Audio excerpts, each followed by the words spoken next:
네.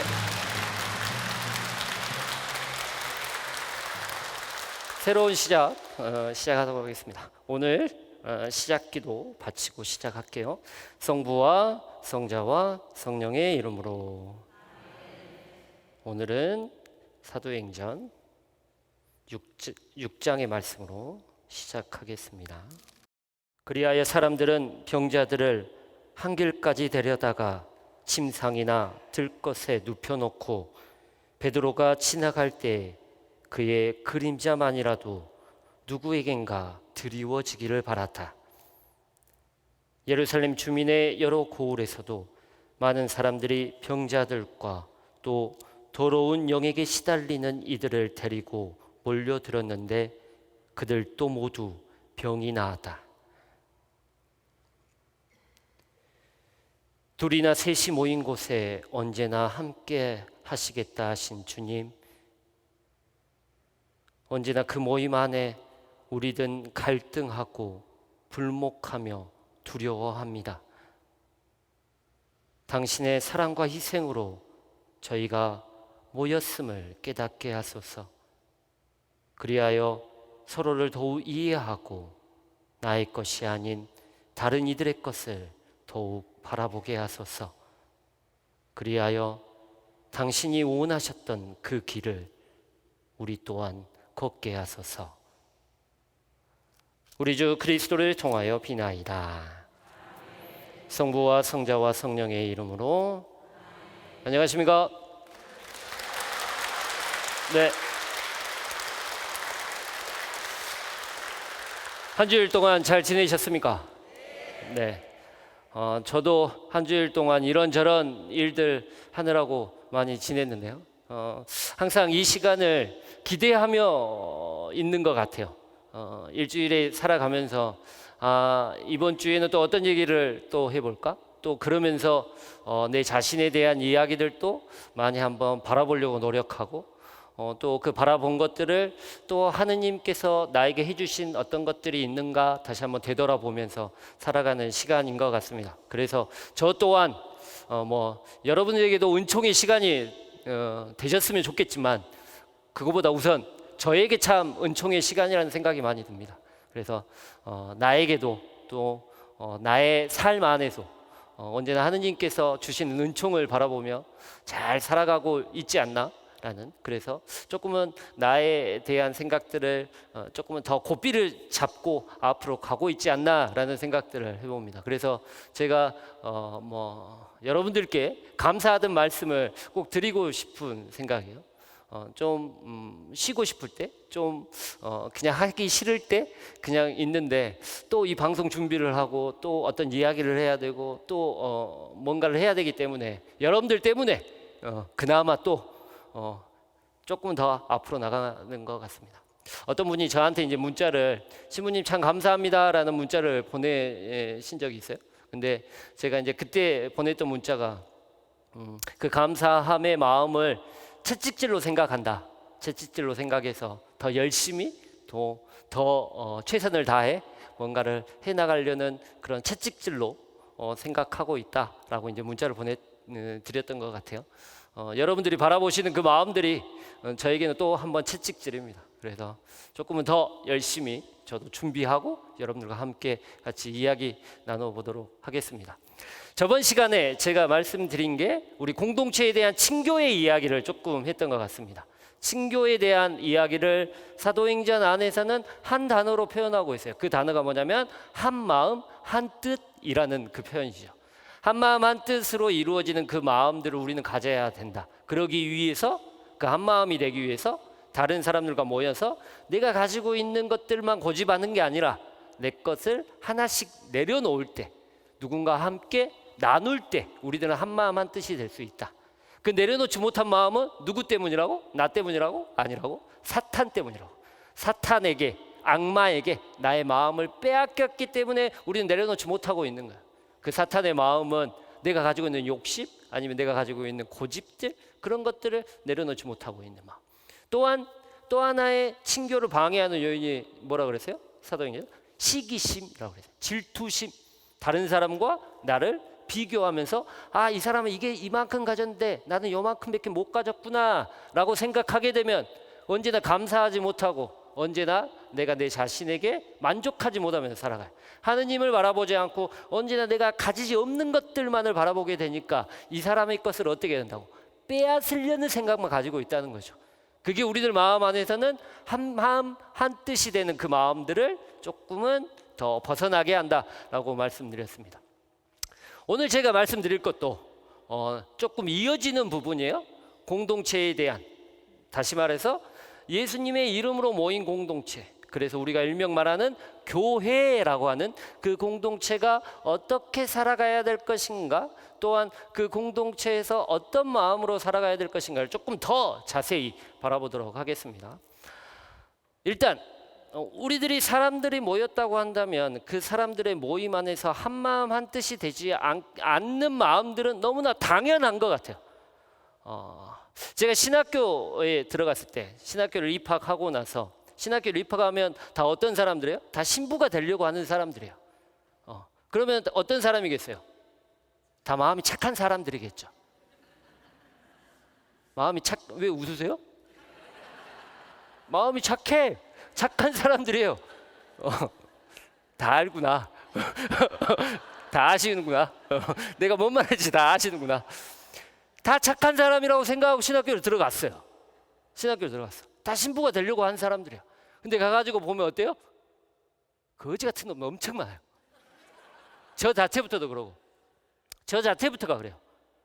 나는 좋은 마음을 가지고 뭔가를 했는데 계속해서 트러블이 있는 거야. 그 사람들 안에서. 1년 365일 계속해서 같이 지내는 사람들이야. 같이 자고, 같이 먹고, 그 다음에 같이 공부하고, 같이 기도하고. 그러다 보니까 이 사람들의 장점보다는 뭐가 더 많이 보여? 단점들이 훨씬 많이 보여. 그러니까 그럼 좋아하겠어요? 아니에요. 계속해서 이 사람의 안 좋은 점만 계속해서 보고 있는 거예요. 내가 보니까.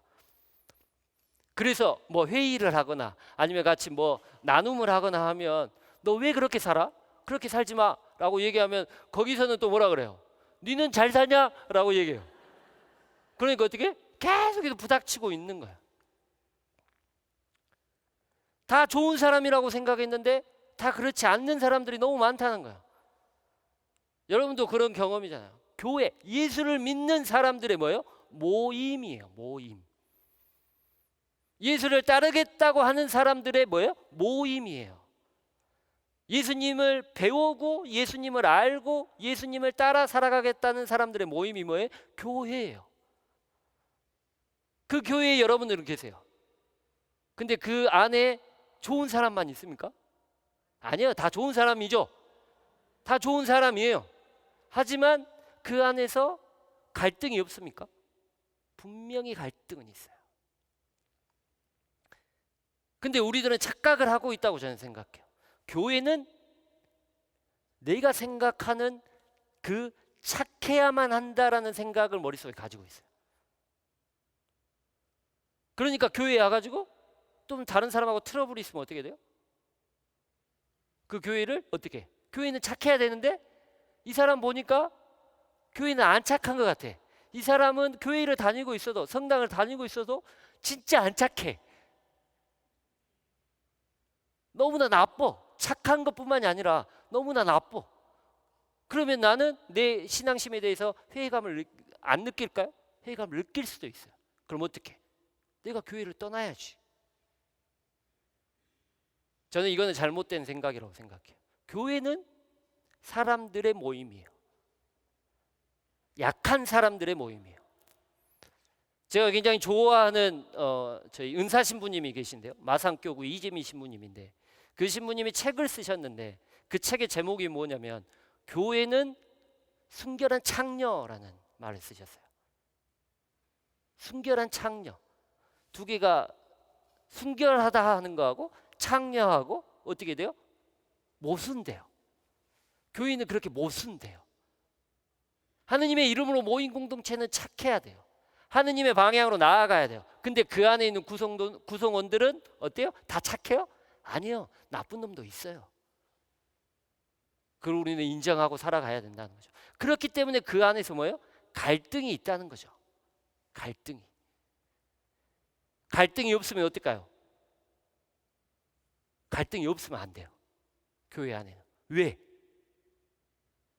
죽어 있기 때문에. 다 모여 있는데 갈등이 없어요. 그 안에 의견이 다르지 않아. 그럼 뭐예요? 관심이 없거나 아니면 어떤 사람이 억압으로 찍어 누르거나, 독재라고 하죠. 찍어 누르거나. 그럼 어때? 다 한 마음이 돼요. 내 의견이 없는 게 아니라 말을 하지 않을 뿐이에요. 표현하지 않을 뿐이에요. 그러면 그 공동체는 건강할까요? 아니요, 건강하지 않아요. 제가 오늘 말씀드리고 싶은 것은 이 갈등에 대한 문제예요. 교회 안에서 가지고 있는 갈등. 우리가 많은 경우 기도를 할 때 어떤 사람과 갈등이 있어요. 그러면 그 갈등을 어떻게 해주십사 하고 기도를 해요? 없애주십사 하고 기도를 해요. 그러면 그 갈등이 없어질까요? 아니요, 안 없어져요. 근데 우리는 이 사람과 사이좋게 해주십시오라고 얘기해요. 돌려 얘기하면 여러분들 그런 기도 많이 하죠. 내 마음 안에서 누군가를 미워하는데 그 사람을 미워하지 않게 해주십시오라고 기도를 해요. 그러면 그 미움이 없어져요?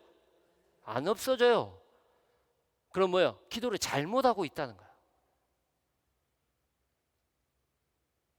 똑같은 말이에요. 내가 이 미움을 없애게 해주십시오라 해도 그 미움은 절대 없어지지 않아요.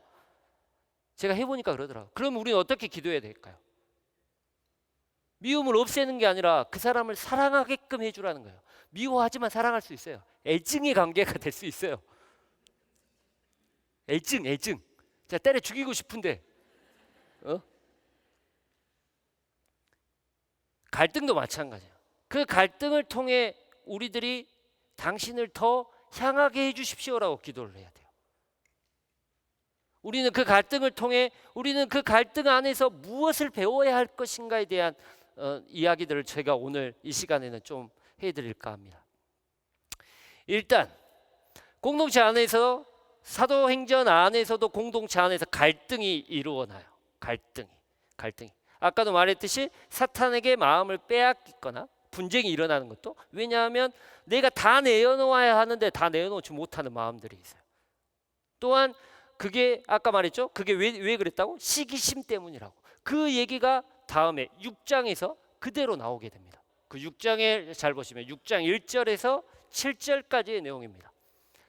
그 무렵 제자들이 점점 늘어나자 그리스계 유다인들이 히브리계 유다인들에게 불평을 터뜨리게 되었다. 1절에 다 보시면 뭘 터뜨리게 돼요? 불평을 터뜨리게 돼요. 함께 모여 있는 사람들이 불평을 한다는 이야기는 뭐예요? 그 사람이 한 마음이 된 거예요?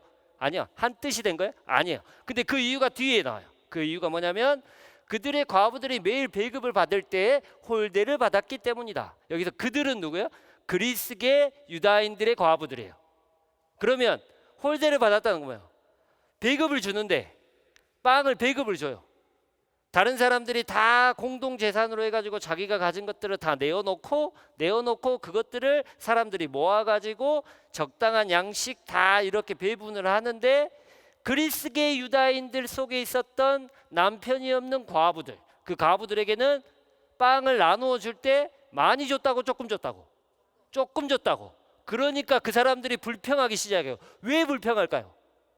이 사람들은 많이 받는데 자기들은 어떻게 한다고? 조금 받았다고. 아까 제가 말했죠. 그게 뭐라고? 시기심이라고. 내가 받은 것도 이만큼 있는데 자기가 받은 것들을 생각하지 않고 누굴 거 보고 있는 거야. 그렇죠. 상대방 걸 보고 있는 거야. 똑같은 마음이에요. 그러니까 그런 시기심과 질투심 때문에 뭐가 없어져요? 친교가 사라지게 되죠. 갈등이 만들어지게 돼요. 그 갈등이 만들어져서 그래서 이제 그 갈등을 해결합니다. 어떻게 해결하는지, 12사도들이 어떻게 해결하는지 보시면, 12사도가 제자들의 공동체를 불러 모아 말하였다. 우리가 하느님의 말씀을 제쳐놓고 식탁에 봉사자를 하는 것은 바람직하지 않습니다. 그러니 형제 여러분 가운데에서 평판이 좋고 성령과 지혜가 충만한 사람 7을 찾아내십시오. 그들에게 이 직무를 맡기고 우리는 기도와 말씀의 봉사에만 전념하겠습니다. 이 말에 온 공동체가 동의하였다. 그리고 나서 7을 뽑고 6절에 사도들을 앞에 세웠다. 사도들은 기도하고 그들에게 안수하였다. 하느님의 말씀은 더욱 자라나 예루살렘 제자들의 수가 크게 늘어나고 사제들의 큰 무리도 믿음을 받아들였다라고 얘기가 나옵니다. 처음에는 갈등이 일어나고 갈등이 일어났음에도 불구하고 그 갈등을 사도들이 어떻게 잘 이끌어가죠. 그리고 나서 마지막에 7절에 뭐라 그래요? 갈등이 있음에도 불구하고 그 갈등이 뭐가 되는 거예요? 교회가 발전하고 사람들이 숫자가 늘어나는 뭐예요? 디딤돌이 되는 거예요. 이해되시죠? 처음에는 갈등이 있지만 그 갈등을 디딤돌 삼아 더 크게 늘어나는 개념이에요. 그러면 그 갈등을 디딤돌로 만들기 위해서는 우리가 어떻게 해결이 아니에요. 해결이 아니야. 해결이 아니라 나중에 가도 이러한 갈등은 또 일어나게 만들어요. 하지만 그 갈등을 없애는 게 아니라 디딤돌로 삼아 더 큰 공동체로, 더 발전된 공동체로 만들어가는 게 우리들의 몫이라는 거예요.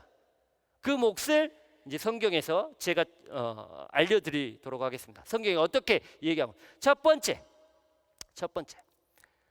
지금 여기가 어디냐면 예루살렘 선교죠. 지금 예루살렘 안에 선교였어요. 그러면 일단 잘 생각해 봅시다. 전제가 된 게 그리스계 유다인들하고, 저기 보면 그리스계 유다인들하고 히브리계 유다인이에요.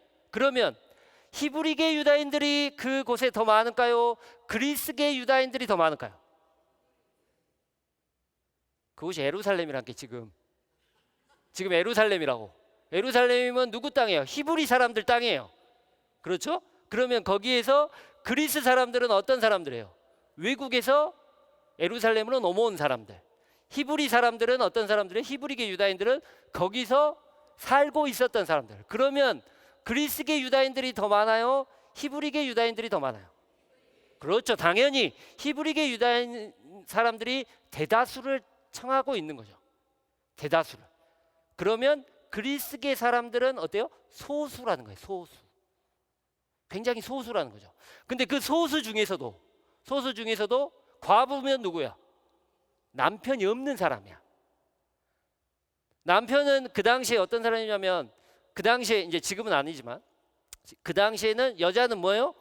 재산이에요. 재산.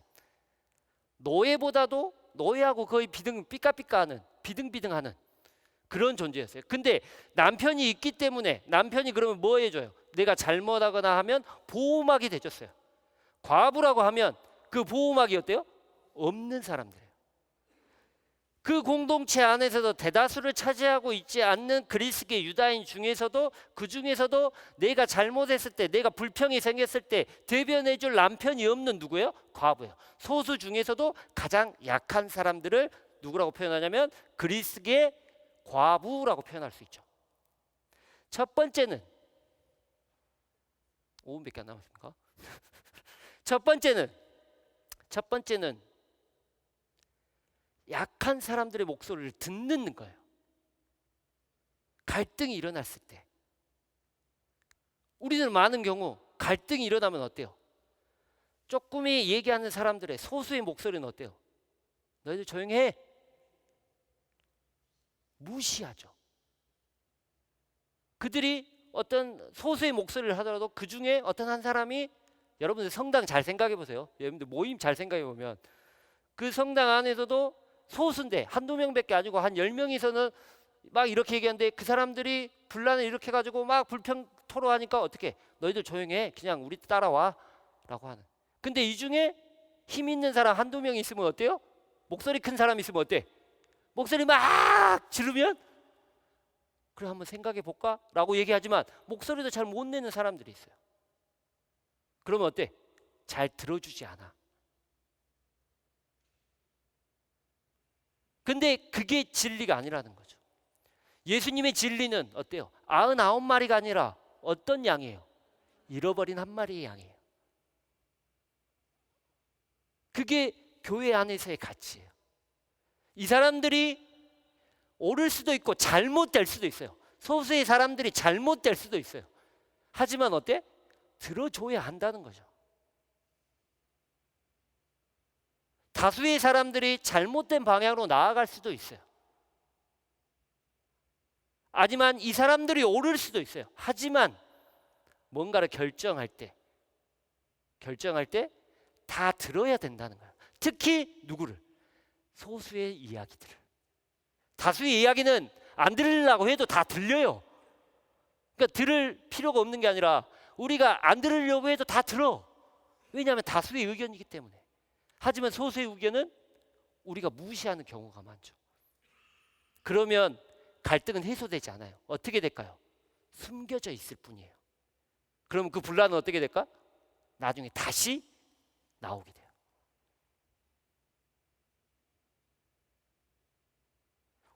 저는 그게 그리스도의 가치라고 생각해요. 그리스도의 가치. 사회적인 가치 안에서도 우리들은 소수의 사람들의 이야기를 들어야 돼요. 그 중에서도 어떤 사람들? 소수 중에서도 가장 약하고 가장 비천한 사람들. 교종 프란치스코께서 저번에 시복 시성식 오셨죠? 그때 떠나면서 비행기에서 하셨던 말씀이 있어요. 고통에는 중립은 없다.